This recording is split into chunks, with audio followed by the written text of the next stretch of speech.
नमस्कार, मैं मनीष शर्मा, न्यूज़ 21 देख रहे हैं। जहां शिक्षा के क्षेत्र में कई ऐसी प्रतिभाएं हैं जिन्होंने अपनी मेहनत और समर्पण से हजारों विद्यार्थियों के भविष्य को नई दिशा दी है। इन्हीं नामों में से एक नाम है जगदीश सेवक सर। पिछले करीब 15 वर्षों से बीकानेर में फिजिक्स की तैयारी करवा रहे जगदीश सेवक सर आज मेडिकल प्रवेश परीक्षा की तैयारी करने वाले विद्यार्थियों के बीच एक जाना पहचाना नाम है।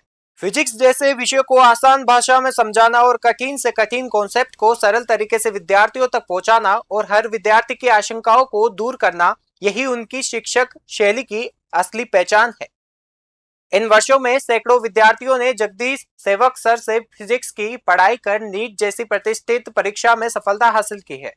किसी विद्यार्थी के लिए सफलता सिर्फ एक परीक्षा पास करना नहीं होती, बल्कि उसके पीछे वर्षों की मेहनत, माता पिता के सपने और शिक्षक का मार्गदर्शन भी जुड़ा होता है। जगदीश सेवक सर के लिए विद्यार्थियों की सफलता ही उनकी सबसे बड़ी उपलब्धि है। न्यूज़ 21 ने जगदीश सेवक सर से खास बातचीत की और जाना कि आखिर फिजिक्स को लेकर विद्यार्थियों की सबसे बड़ी चुनौती क्या है, नीट की तैयारी में फिजिक्स की भूमिका कितनी महत्वपूर्ण है और पिछले 15 वर्षों के शिक्षण अनुभव में उन्होंने विद्यार्थियों की तैयारी में क्या बदलाव देखे हैं।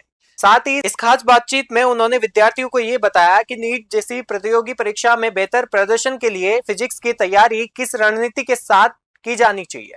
तो देखिए न्यूज़ 21 का ये खास इंटरव्यू जगदीश सेवक सर के साथ, जहां बात होगी फिजिक्स की, नीट की तैयारी की और विद्यार्थियों की चुनौतियों की और सफलता की उस राह की जिस पर चलकर सैकड़ों विद्यार्थी अपने डॉक्टर बनने के सपने को साकार कर चुके हैं। नमस्कार, मैं हूं योगेश कुमार, न्यूज़ 21 बीकानेर से आपका स्वागत करता हूं। एजुकेशन में भी खास तौर पे अगर मैं बात करूं तो नीट जैसी परीक्षाओं के जो एग्ज़ाम हैं, इसमें बालक जो होता है हर स्तर से गुजरता है। हमारे साथ आज एक ऐसी शख्सियत बैठे हैं जिन्होंने फिजिक्स जैसे विषय पर विद्यार्थियों की जो पकड़ है उसको मजबूत किया। कुछ बच्चे ये भी कहते हैं कि सर कड़क हैं पर अंदर से बहुत नरम है। बहुत सी उनकी बताई हुई चीजें हैं जिनको फॉलो करके नीट में सिलेक्शंस भी हुए हैं। मैं स्वागत करूंगा जगदीश सर का हमारे न्यूज़ 21 में। सर, स्वागत है आपका। क्या कहना चाहेंगे हमारे जो विद्यार्थी हैं या हमारे जो ऑडियंस हैं, जो आपके खास तौर पे स्टूडेंट्स हैं, जो नीट को लेकर के एक आस रखते हैं। आपका जो विषय है फिजिक्स है, फिजिक्स विषय को लेकर के मुझे ऐसा लगता है कि ज्यादा चिंताएं रहती हैं। क्या कहना चाहेंगे सर? हाँ, नीट और जेई जैसे सब्जेक्ट में फिजिक्स अपना एक इम्पोर्टेंट रोल प्ले करता है। फिजिक्स जो सब्जेक्ट है वो बच्चों के लिए एक मतलब ये कह सकते हैं कि शुरुआत में जब बच्चा 11th में आता है तो उसके लिए एक फोबिया की तरह काम करता है। शुरुआत में जब बच्चा आता है तो सबसे मुश्किल सब्जेक्ट फेस करता है। आगे बढ़ते बढ़ते बढ़ते बढ़ते लास्ट में यही सब्जेक्ट उसके लिए सबसे कॉन्फिडेंट गेन करवाता है और उसके रैंक में और उसके रिजल्ट में एक इम्पोर्टेंट रोल प्ले करता है। तो फिजिक्स अपने आप में यूँ कहूँ तो मैं एक ऐसा सब्जेक्ट है जो शुरुआत में बच्चों के लिए बहुत ही नेगेटिव रोल प्ले करता है, लेकिन आगे आते आते आते आते उसका एक सच्चा दोस्त बन के सामने आता है। सर, हर परिवेश के बच्चे अपने यहाँ पर आते हैं। ग्रामीण परिवेश से भी आते हैं, शहर से भी आते हैं बच्चे। उनके जो रहन सहन, जो पालन पोषण के जो तरीके होते हैं वो अलग अलग होते हैं। कहा जाता है कि जो प्रथम ज्ञान का जो केंद्र होता है वो घर ही होता है। तो ग्रामीण परिवेश के लोग जो है नीट में किस तरह का परफॉर्म करते हैं, क्या सिलेक्शंस रहते हैं उन लोगों के? वैसे तो देखो, मैं इस चीज़ को नहीं मानता कि कोई बच्चे का बैकग्राउंड जो है उसका कोई इतना ज़्यादा इम्पैक्ट आएगा। हाँ, ये बात सही है कि पेरेंट्स की सोच बच्चे की ग्रूमिंग पे असर डालती है कि पेरेंट्स किस तरह से सोचते हैं, तो बच्चा भी कुछ ना कुछ अपने पेरेंट्स से ही सीख के आता है। तो ये बात ज़रूर थोड़ा इम्पैक्ट डाल सकती है। लेकिन अगर बच्चा 10th क्लास के बाद जब आता है 11th क्लास में, और अगर वो वहाँ से स्टार्टिंग से हर चीज़ को प्रॉपर तरीके से, रेगुलर तरीके से करे, हर क्वेश्चंस में प्रॉपर अपना एफर्ट्स डाले और रेगुलर काम अगर जैसे बताया जाता है क्लास में वैसे करे, तो उसके इम्पैक्ट ज़्यादा नहीं आएगा इस चीज़ से। और जो ग्रामीण परिवेश के बच्चे हैं, देखा जाता है तो वो हार्ड वर्किंग थोड़ा ज़्यादा होते हैं, जबकि अपने शहरी परिवेश के बच्चों को जो बैकग्राउंड मिला होता है वो थोड़ा स्मार्ट वर्क पर ज़्यादा फोकस करते हैं।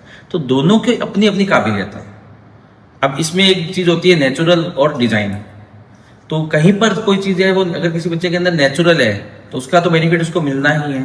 लेकिन मैं ये मानता हूँ कि अगर कोई बच्चा डिजाइन पर काम कर रहा है, डिजाइन का मतलब शुरुआत से हार्डवर्क करके अपने अंदर वो चीज क्रिएट कर लेगा वो बच्चा, तो अगर वो बच्चा वो हार्डवर्क करके अपने अंदर वो चीज डिजाइन कर ले तो उसके बैकग्राउंड का इस पर कोई इफेक्ट नहीं आएगा। हार्डवर्क से वो अच्छे से अच्छे स्मार्ट बच्चे को भी अपने कंपटीशन में आगे, मतलब उनसे कंपटीशन में आगे बढ़ सकता है। एक सर कस्टमाइज्ड कोर्स का, कस्टमाइज्ड एजुकेशन का भी मैंने आपके बारे में सुना है कि आप बच्चे को पहले परखते हैं, किस लेवल तक उसको, किस लेवल तक कितना कितना ध्यान देना है, क्या उसकी कमजोरियां हैं, इसको लेकर के आप क्या कहना चाहेंगे? सर ऐसा देखो, आज के जो अभी जो कंपटीशन का समय चल रहा है उसके अंदर की छोटी छोटी बातें बहुत जरूरी होती है। हम जब बच्चा शुरू करता है 11th के अंदर, तो हम जैसे हमारे फिजिक्स के सब्जेक्ट में मैथ्स होती है, और आज के टाइम में बच्चे की जो समस्या फिजिक्स कभी है ही नहीं सर। एक्चुअल बात ये है, फिजिक्स कभी भी बच्चे के लिए समस्या नहीं है। बच्चे की जो बेसिक समस्या है वो है उसकी मैथ्स, उसकी कैलकुलेशन और उसकी रीडिंग स्किल। तो कस्टमाइज वे जो आप बोल रहे हो, हाँ हालांकि मैं इसको कस्टमाइज वर्ड नहीं बोलूंगा, लेकिन जो आप कस्टमाइज वर्ड मुझे बोल रहे हो, मेरे ख्याल से उसका मीनिंग यहाँ पर हमारा ये है कि हम बच्चों को पहले उसकी जो बेसिक रूट्स हैं जो उसको स्ट्रॉन्ग करने के लिए काम करते हैं। अब कौन सा बच्चा उसको किस तरीके से कर रहा है, तो एक लेवल तक तो हम सभी बच्चों को बराबर तरीके से ही हैंडल करते हैं, लेकिन आफ्टर दैट एक बच्चा जब एक लेवल गेन कर लेता है तो उसके बाद हम उनको उनके हिसाब से भी कुछ क्वेश्चंस वगैरह प्रैक्टिस, अगर जैसे बच्चा नीट का है तो नीट के लिए उसको एनसीईआरटी पर फोकस, एनसीईआरटी रिलेटेड प्रॉब्लम्स पर ज़्यादा फोकस करवाते हैं, लेकिन जेई के लिए हमें कुछ स्मार्ट क्वेश्चंस भी उनको देने होते हैं, तो जेई वाले बच्चे को उस तरह से उसको कस्टमाइज करवाया जाए। सर क्या टारगेट लेकर के चलना चाहिए बच्चे को? कोर्स पूरा करना है? क्योंकि बच्चों में कहीं ना कहीं मुझे ऐसा लगता है कि एक दबाव भी रहता है ज्यादातर बच्चों में कि नीट में सेलेक्ट होना है। सेलेक्ट होना I think is not a game, but course को पूरा करना, अपने काम को परफेक्ट तरीके से करना, इसके लिए आप बच्चों को क्या कहना चाहेंगे? आज के टाइम में ये जो कंपटीशन है ना, उसको एक अंधी दौड़ बना दिया गया है। तो बच्चों को बाहर से यही फीड किया गया है कि बस तुझे इतना करना है, तुझे इतना रटना है। फिजिक्स रटने का गेम ही नहीं है सर।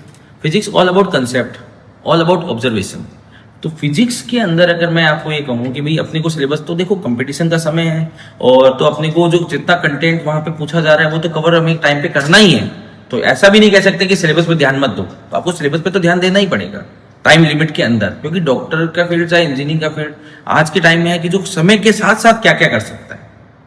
आपको कोई भी काम करना, आप अच्छा काम कर रहे हो अच्छी बात है, लेकिन अगर आप समय रहते कर रहे हो तो और ज्यादा अच्छी बात है। तो इसलिए समय पर सिलेबस होना तो बहुत जरूरी है, लेकिन आप सिर्फ सिलेबस ओरिएंटेड नहीं रह सकते, आप एक पर्टिकुलर टेक्स्ट बुक ओरिएंटेड नहीं रह सकते, क्योंकि आप जो कंपटीशन एग्जाम फाइट करते हो वो एक नेशनल लेवल का एग्जाम है, और वो नेशनल लेवल के जो एग्जाम्स है उसमें आपका ओवरऑल ग्रूमिंग देखी जाती है। वो एग्जाम सिर्फ आपका सब्जेक्ट नॉलेज नहीं देखता, वो आपके टेम्परामेंट को, फोकस को, आपकी कंसिस्टेंसी को भी परखता है उसी टेस्ट पेपर के माध्यम से। तो आपको अगर सिर्फ आप अपने सिलेबस को रट के जा रहे हो तो चांसेस इतने स्ट्रांग नहीं होंगे अपने कि अपन उसको ओवरकम कर पाए या उस चीज से आगे बढ़ पाए।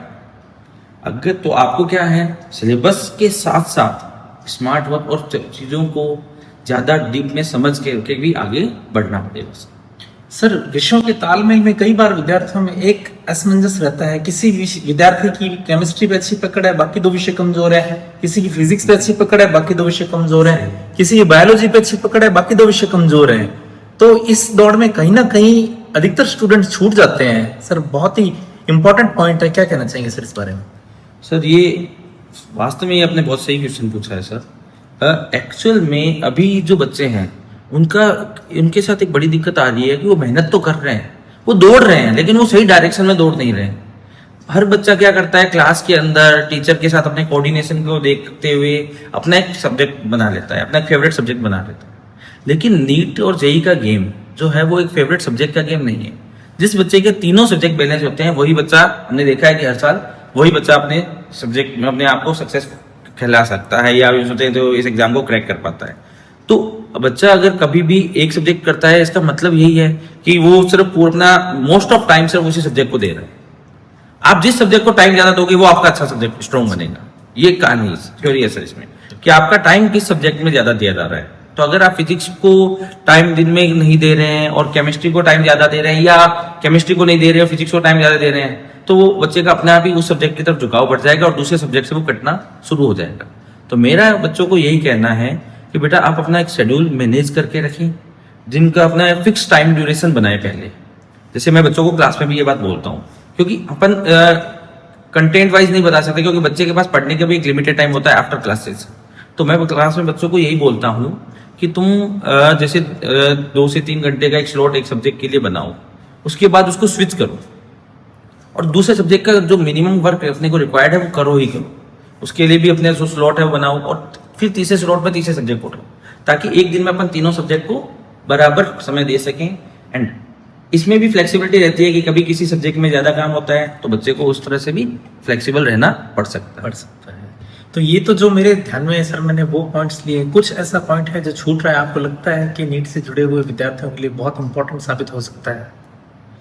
सर, नीट से जुड़े हुए जो विद्यार्थी हैं उनके साथ एक सबसे बड़ी सब्जेक्ट, मेरे सब्जेक्ट को लेकर जो है वो सबसे बड़ी प्रॉब्लम ये है कि बच्चा फिजिक्स को मुश्किल मानता है।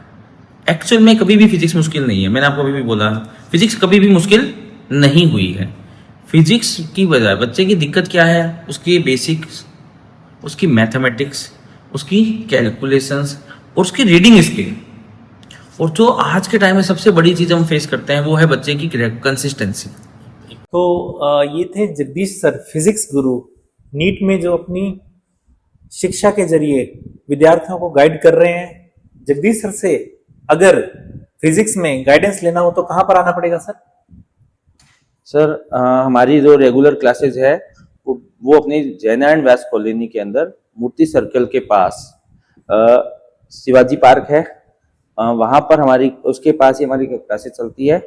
5E54 हमारा जो एड्रेस है। जी सर, धन्यवाद।